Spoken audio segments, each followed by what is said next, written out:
Bom dia, gente.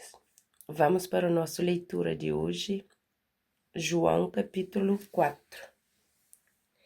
Jesus conversa com uma samaritana. Os fariseus ouviram falar que Jesus estava fazendo e batizando mais discípulos do que o João, embora não fosse Jesus quem batize, mas os seus discípulos. Quando o Senhor ficou sabendo disso, saiu da Judeia e voltou uma vez mais a Galileia. Era-lhe necessário passar por Samaria. Assim chegou a uma cidade de Samaria chamada Sicar, perto das terras que Jacó dera a seu filho José. Havia ali um poço de Jacó. Jesus, cansado de viagem, sentou-se à beira do poço. Isto se deu por volta do meio-dia. Nisso veio uma mulher samaritana tirar água. Disse-lhe Jesus: Dê-me um pouco de água. Os seus discípulos tinham ido à cidade comprar comida. A mulher samaritana lhe perguntou: Como o Senhor, sendo judeu, pede a mim, uma samaritana, água para beber? Pois os judeus não se dão bem com os samaritanos. Jesus lhe respondeu: Se você conhecesse o dom de Deus e quem lhe está pedindo água, você lhe teria pedido e ele lhe teria dado água viva. Disse a mulher: O Senhor não tem com que tirar água e o poço é fundo. Onde pode conseguir essa água viva? Acaso o Senhor é maior do que o nosso pai Jacó, que nos deu o poço do qual ele mesmo bebeu, bem como seus filhos e os seus gado? Jesus respondeu: Quem beber desta água terá sede outra vez, mas quem beber da água que eu lhe der nunca mais terá sede. Ao contrário, a água que eu lhe der se tornará nele uma fonte de água a jorrar para a vida eterna. A mulher lhe disse: Senhor, dê-me dessa água, para que eu não tenha mais sede, nem precise voltar aqui para tirar água. Ele lhe disse: Vá, chame o seu marido e volte. Não tenho marido, respondeu ela. Disse-lhe Jesus: Você falou corretamente, dizendo que não tem marido. O fato é que você já teve 5, e o homem com quem agora vive não é o seu marido. O que você acabou de dizer é verdade, disse a mulher. Senhor, vejo que é o profeta. Nossos antepassados adoraram neste monte, mas vocês, judeus, dizem que Jerusalém é o lugar onde se deve orar. Jesus declarou: Creia em mim, mulher, está próxima a hora em que vocês não adorarão o Pai neste monte, nem em Jerusalém. Vocês, samaritanos, adoram o que não conhecem. Nós adoramos o que conhecemos, pois a salvação vem dos judeus. No entanto, está chegando a hora, e de fato já chegou, em que os verdadeiros adoradores adorarão o Pai em espírito e em verdade. São estes os adoradores que o Pai procura. Deus é espírito, e é necessário que os seus adoradores o adoram em espírito e em verdade. Disse a mulher: Eu sei que o Messias, chamado Cristo, está para vir. Quando ele vier, explicará tudo para nós. Então Jesus declarou: Eu sou o Messias, eu que estou falando com você. Os discípulos voltaram da cidade. Naquele momento, os seus discípulos voltaram e ficaram surpresos ao encontrá-lo conversando com uma mulher. Mas ninguém perguntou: Que queres saber ou por que estás falando com ela? Então, deixando o seu cântaro, a mulher voltou à cidade e disse ao povo: Venham ver um homem que me disse tudo o que eu tenho feito. Será que ele não é o Cristo? Então saíram da cidade e foram para onde ele estava. Enquanto isso, os discípulos insistiam com ele: Mestre, come alguma coisa. Mas ele lhes disse: Tenho algo para comer que vocês não conheçam.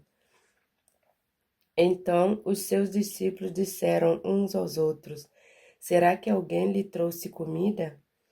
Disse Jesus: A minha comida é fazer a vontade daquele que me enviou e concluir a sua obra. Vocês não dizem: Daqui a 4 meses haverá a colheita? Eu lhe digo: abram os olhos e vejam os campos. Eles estão maduros para a colheita. Aquele que colhe já recebe o seu salário e colhe fruto para a vida eterna, de forma que se alegram juntos o que semeia e o que colhe. Assim é verdadeiro o ditado: um semeia e outro colhe. Eu os enviei para colheram o que vocês não cultivaram. Outros realizaram o trabalho árduo e vocês vieram a usufruir do trabalho deles. Muitos samaritanos creem. Muitos samaritanos daquela cidade creram nele por causa do seguinte testemunho dado pela mulher. Ele me disse tudo o que eu tenho feito. Assim, quando se aproximaram dele, os samaritanos insistiram em que ficasse com eles, e ele ficou 2 dias. E por causa da sua palavra, muitos outros creram. E disseram à mulher: Agora cremos, não somente por causa do que você disse, pois nós mesmos o ouvimos e sabemos que este é realmente o Salvador do mundo. Jesus cura o filho de um oficial. Depois daqueles 2 dias, ele partiu para a Galileia. O próprio Jesus tinha afirmado que nenhum profeta tem honra em sua própria terra. Quando chegou a Galileia, os galileus deram-lhe boas-vindas. Eles tinham visto tudo o que ele fizeram em Jerusalém, por ocasião da festa da Páscoa, pois também havia estado lá. Mais uma vez ele visitou Caná da Galileia, onde tinha transformado água em vinho. E havia ali um oficial do rei, cujo filho estava doente, em Cafarnaum. Quando ele ouviu falar que Jesus tinha chegado a Galileia, vindo da Judeia, procurou-o e suplicou-lhe que fosse curar seu filho que estava à beira da morte. Disse-lhe Jesus: Se vocês não virem sinais e maravilhas, nunca crerão. O oficial do rei disse: Senhor, vem antes que o meu filho morra. Jesus respondeu: Pode ir, o seu filho continuará vivo. O homem confiou na palavra de Jesus e partiu. Estando ele ainda a caminho, seus servos vieram ao seu encontro com notícia de que o menino estava vivo. Enquanto perguntou a que horas o seu filho tinha melhorado, eles lhes disseram: a febre o deixou ontem, a 1 hora da tarde. Então o pai constatou que aquela hora exatamente é a hora em que Jesus lhe dissera: o seu filho continuará vivo. Assim creram ele e todos os de sua casa. Esse foi o segundo sinal miraculoso que Jesus realizou depois que veio da Judeia para a Galileia. Essa é a palavra de João, capítulo 4. Vamos ler um salmo agora, gente.